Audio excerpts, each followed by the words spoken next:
It's hard to believe, but thousands of state line kids will be heading back to school at this time next week. And while back to school clothes and supply shopping can do some serious harm to our wallets, it may also be becoming increasingly dangerous for our kids. Mark explains more in this week's Moment of Science.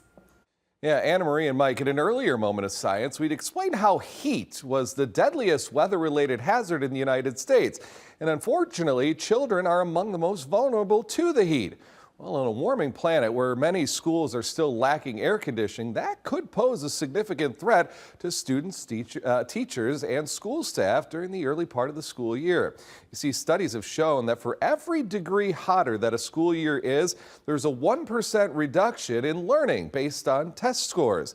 Well, that's a problem considering that a 2020 report by the Government Accountability Office found that about 41% of public school districts need to either replace or update their HVAC systems in at least half of their schools.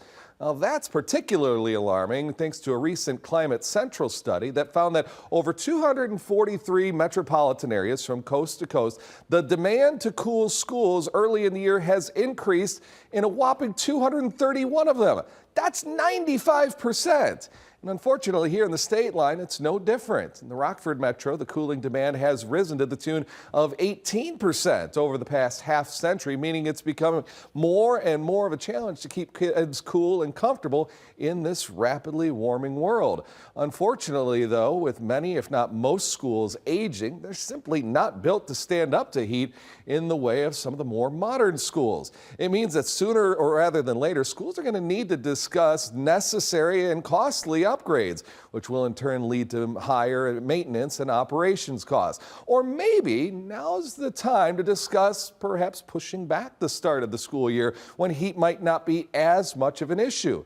If it's in the name of the safety of our kids and their teachers, isn't it at least worth a conversation worth having?